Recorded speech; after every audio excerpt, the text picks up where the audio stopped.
já conhece estas taxas, venha descobrir as outras vantagens do nosso crédito à habitação. Disponível no Crédito Predial Português, nos bancos Pinto e Sotomaior e Tota e Açores. O crédito mais perto de si.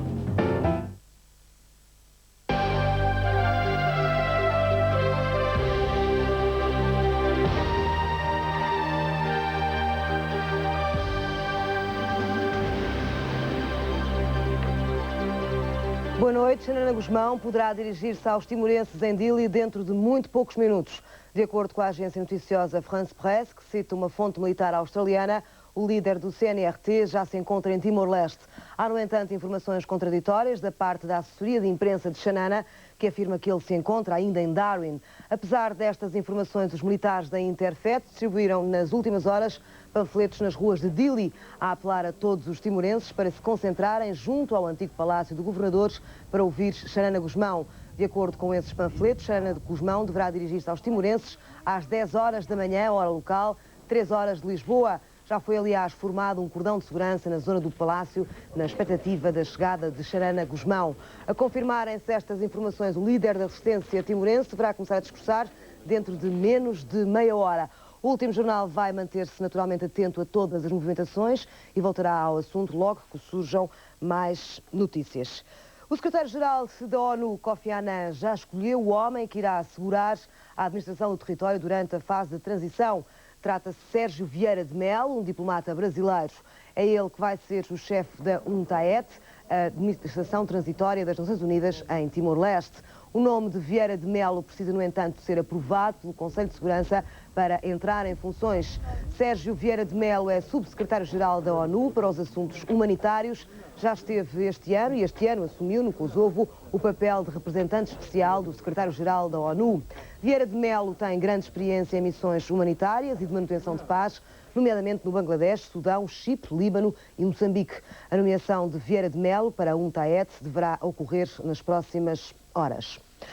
No terreno, o fluxo de refugiados que regressam às suas terras está longe de ter a dimensão que as organizações internacionais esperavam. Isto porque só está aberto um posto fronteiriço entre as duas metades da ilha. Fica na zona de Maliana e os enviados da SIC dão conta das centenas de pessoas que o atravessam diariamente. Chegam em pequenos grupos, são famílias alargadas, populações de aldeias inteiras que se deslocam neste movimento transfronteiriço. Abandonam as montanhas de Timor Ocidental para atravessar a planície que os leva até às suas aldeias devastadas. Tentam carregar todo o património que conseguiram manter e, à falta de transporte, terá que ser o esforço humano a vencer mais esta etapa. Patrícia Gomes está desolada. Desconhece o paradeiro do marido, não sabe onde estão os filhos. Ela e outras mulheres da aldeia de Saburai têm passado os últimos tempos em fuga. Foram um ataque das milícias.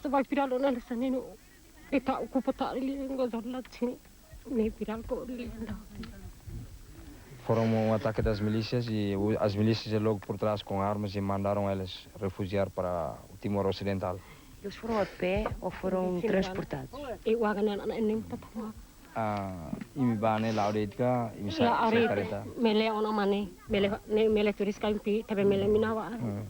Eles foram a pé, mandaram ir a pé, daqui a Turiscai. Paulo Maia, o líder do CNRT de Maliana, também não sabe da família. Decidiu aproximar-se dos refugiados porque agora está a tentar entender-se via rádio com o comandante Cobra, chefe das milícias do outro lado da fronteira. Eu penso a ela porque conseguiu deixar as nossas populações que não intimidam e deixam passagem. Portanto, ele disse que não obrigou as populações. Há uns que querem vir, venham. Há uns que querem ficar, ele também não pode obrigar. Portanto, eu peço para ter um encontro. Ok, entra. O regresso dos refugiados é lento, penoso e ameaçador. Os refugiados têm encontrado pelo caminho elementos da milícia Bessi Meraput, elementos armados que têm sido travados pelos militares indonésios para que não ataquem os que estão a regressar a Timor-Leste. A caminhada é longa e já esta manhã morreu nesta várzea um homem idoso que não resistiu à fome e à doença. Chegam sobretudo mulheres, crianças e alguns homens, mas faltam os jovens que ninguém sabe onde estão. Muitos começaram a caminhada há mais de 24 horas. Ontem, de manhã cedinho, encontrei milícia e polícia. Foram ameaçados com aquelas espingardas da Indonésia. Mas não lhe fizeram mal? Não fizeram mal, é só ali ameaçar. Deixaram-no passar? É sim, senhora. E o senhor já viu a sua casa? Ainda não. A gente estiveram ali a contar, dizem que está tudo acendido. O trajeto torna-se difícil, sobretudo para as crianças. Trazem as marcas da falta de cuidados médicos, inflamações nos olhos, problemas respiratórios e, em algumas, o choro contínuo. À espera desta gente estão aldeias arrasadas, onde começam a improvisar-se tetos, porque as chuvas também estão a chegar. O regresso é quase como se conseguissem alcançar mais uma pequena vitória. Candida Pinto, João Duarte e Jorge Costa, SIC, Timor-Leste. Está desfeita a dúvida na Indonésia. Megawati Sukarnoputri foi eleita vice-presidente da maior nação muçulmana do mundo. A eleição coloca Megawati próxima da presidência e serviu para acalmar a onda de violência nas ruas de Jakarta. Um mal menor para quem ambicionava a chefia do Estado, mas coloca Megawati Sukarnoputri a um passo da cadeira do poder. A contagem de votos foi lenta, mas no final não havia margem para dúvidas. Com 396 votos contra 284 do rival, a vice-presidência chegou às mãos de Megawati de forma sofrida. A líder do Partido Democrático Indonésio venceu as legislativas de junho, mas não conseguiu os apoios necessários para chegar à presidência. Com a eleição, Megawati pode sonhar mais alto. A saúde débil do novo presidente pode transformá-la em muito mais que a segunda figura do Estado. Mas, apesar do aparente entendimento entre as partes, pairam ainda muitas dúvidas sobre o tipo de governo que poderá nascer de uma aliança complexa. Uma aliança que, para já, acalmou a onda de violência em Jakarta. Os apoiantes de Megawati envolveram-se em confrontos com a polícia quando souberam o resultado da eleição presidencial. Prometeram voltar à carga se uma nova derrota ocorresse, mas substituíram a violência pela festa de vitória.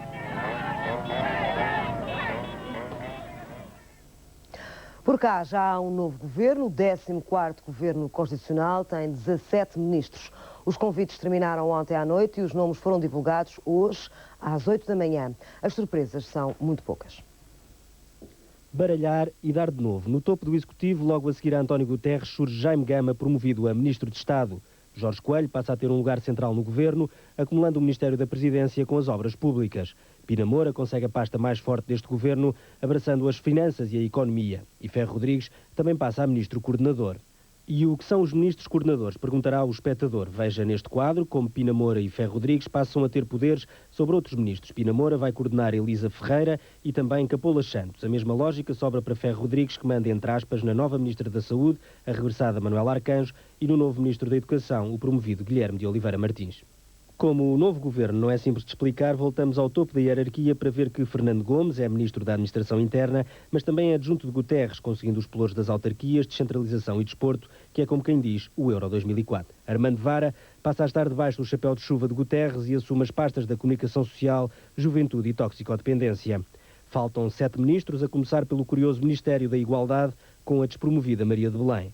Alberto Martins é outra das caras novas, salta do Parlamento para outro ministério a criar, o da Reforma e Administração do Estado. José Sócrates vai festejar a conquista do euro para o ambiente e conquista o ordenamento do território. Júlio Castro Caldas é sem dúvida um nome inesperado para o Ministério da Defesa. António Costa transita dos assuntos parlamentares para a pasta da Justiça, Manuel Maria Carrilho mantém-se no seu lugar e Mariano Gago, e daí idem, aspas. Caras novas neste governo só há 3, Fernando Gomes, Alberto Martins e Júlio Castro Caldas. Júlio Castro Caldas é a carta fora do baralho socialista. Ex-militante e ex-deputado do PPD, foi ministro sem pasta do primeiro governo constitucional e saiu do partido de Sá Carneiro em 1976, afastando-se da política. É sócio do escritório de advogados de Jorge Sampaio e Vera Jardim, foi bastonário da Ordem dos Advogados entre 92 e 1998. Não se lhe conhece qualquer saber específico sobre defesa, o que pelos vistos não impediu António Guterres de o convidar e Júlio Castro Caldas de aceitar. Alberto Martins é um eterno ministriável. Em 95 e também este ano foi falado para a pasta da Justiça, mas aterrou numa pasta que ainda não se percebe bem o que é e que tem o pomposo nome de Reforma do Estado e da Administração. Alberto Martins ficou célebre na crise académica de 1969 em Coimbra, quando enfrentou o regime de uma forma nunca vista. É muito próximo de Jorge Sampaio e tem passado os últimos anos no Parlamento, onde presidia a Comissão de Assuntos Constitucionais. Fernando Gomes deixa de ser o vice-rei do Norte e muda-se de armas e bagagens para o terreiro do Paço. Vai ser ministro da Administração Interna, o que não é particularmente interessante, mas consegue ficar como adjunto de António Guterres. É neste lugar que consegue uma das prendas mais cobiçadas pelos novos governantes, o Euro 2004. Fernando Gomes sai da Câmara do Porto, onde a luta pela sua sucessão promete aquecer até às autárquicas de 2001. O Super-Ministério de Pina Moura, que abarca as finanças e a economia, é uma solução bem aceita pelos empresários portugueses. Já o porta-voz para as questões económicas do PSD diz que é uma má aposta e explica porquê. O PSD entende que o país enfrenta problemas demasiado complexos para que as pastas das finanças e da economia fiquem nas mãos de uma única pessoa. No plano da decisão política, vejo esta decisão com grandes riscos e grandes carências.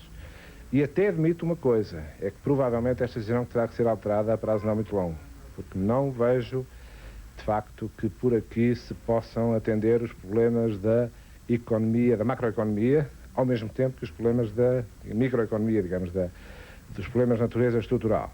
É muita coisa para juntar numa preocupação de uma única pessoa, por mais capacidade que essa pessoa possa ter.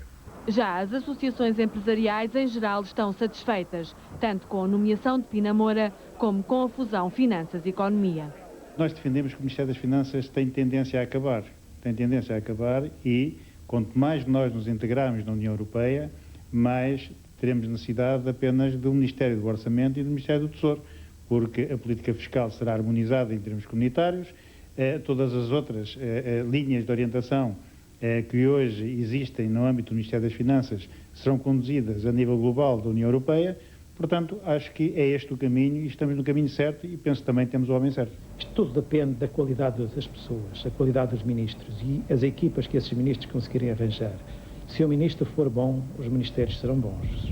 Neste momento tem então o seu voto de confiança ao ministro? Eu dou o meu voto de confiança, cumprimento o senhor ministro das Finanças e Economia, ou da Economia e Finanças, desejo-lhe muitas felicidades, ofereço-lhe a minha colaboração e a colaboração da Associação e também cumprimento o Sr. Primeiro-Ministro por ter tido esta decisão de alargamento das responsabilidades do Ministério da Economia. Esperamos que a conjugação da experiência da economia com as necessidades de fazer uma reforma fiscal que torne o nosso sistema mais competitivo possa significar, enfim, uma das boas expectativas deste governo. É evidente que depende muito da pessoa, concretamente, que venha a assumir na Secretaria de Estado dos Assuntos Fiscais a responsabilidade pela condução dos trabalhos.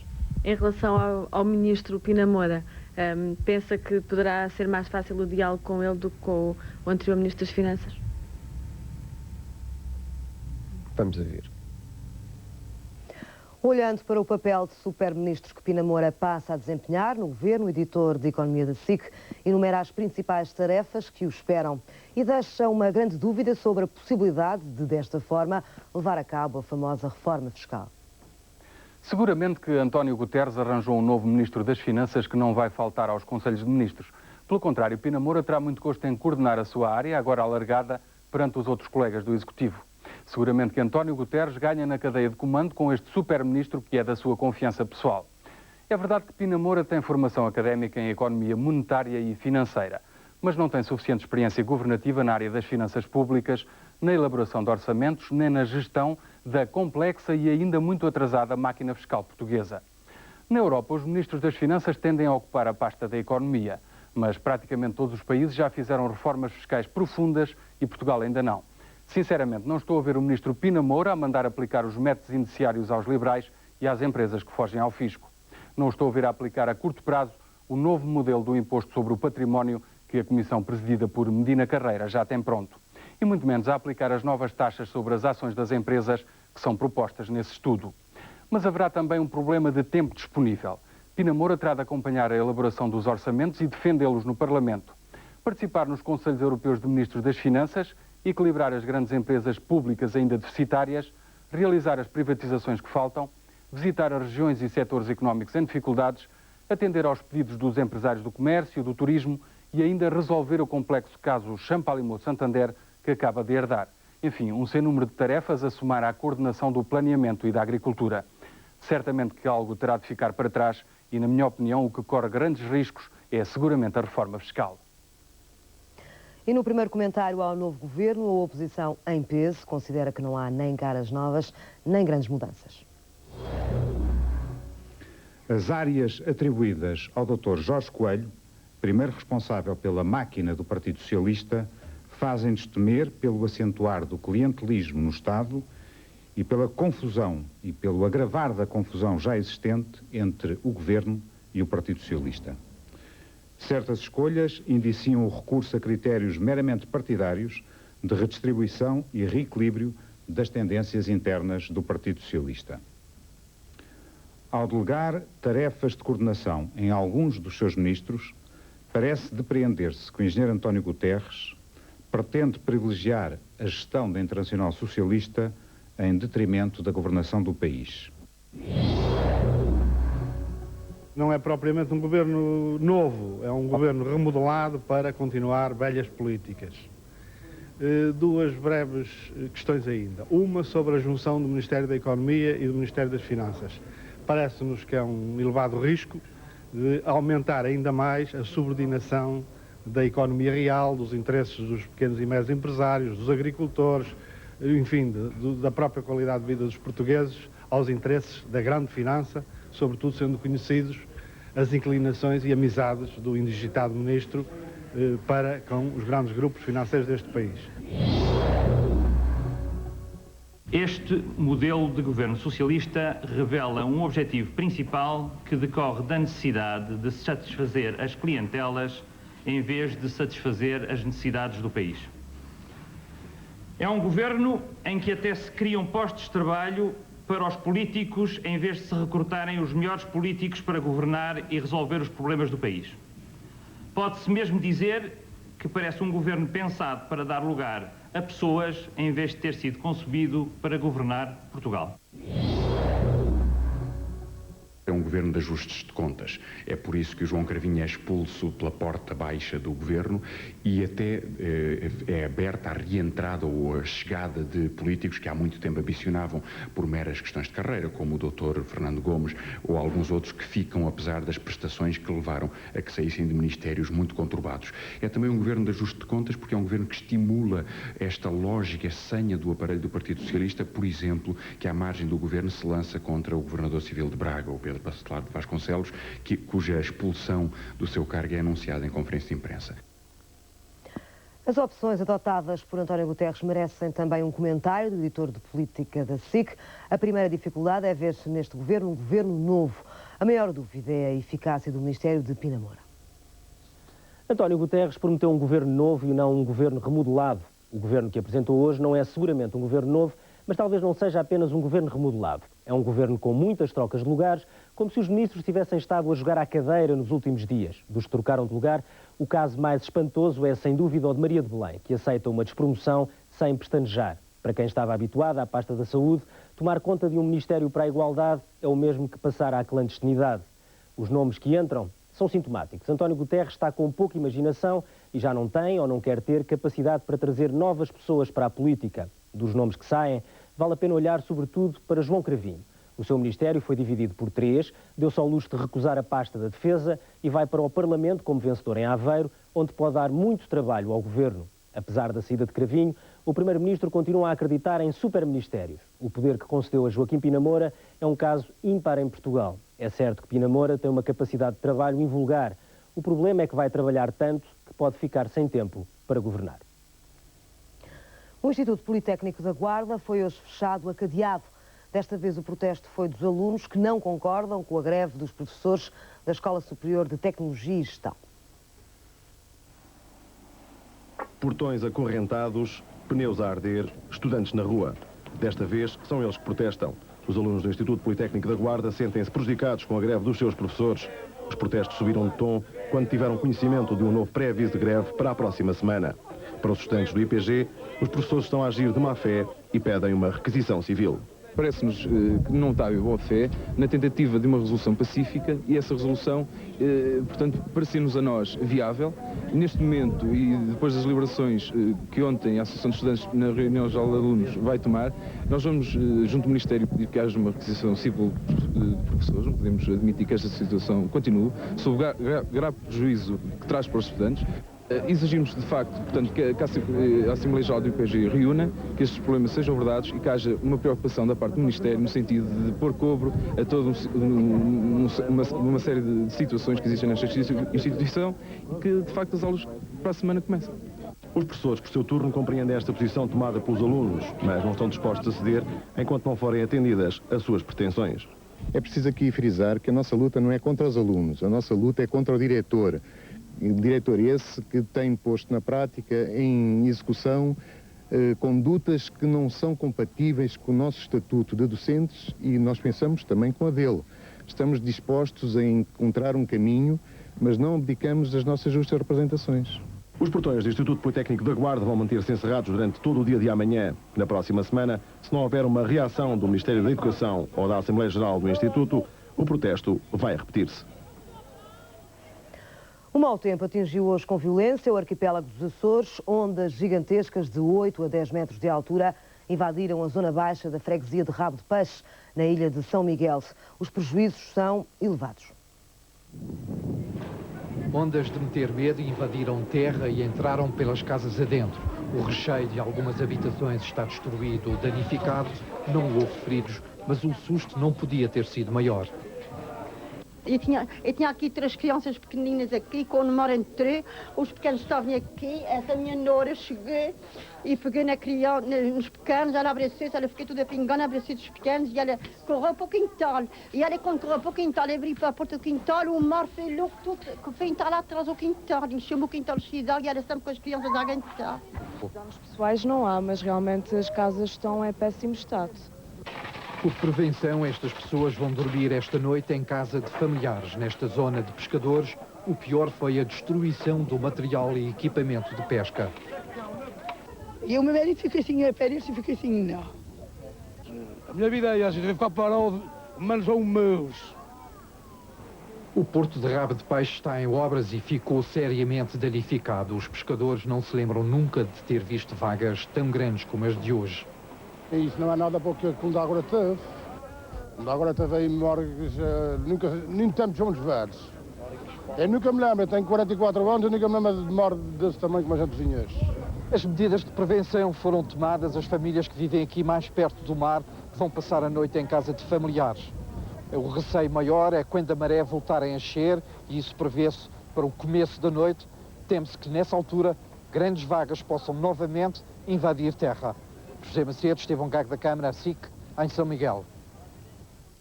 Um navio encalhado terça-feira na praia de São Jacinto, em Aveiro, pode estar envolvido em tráfico de droga e imigração.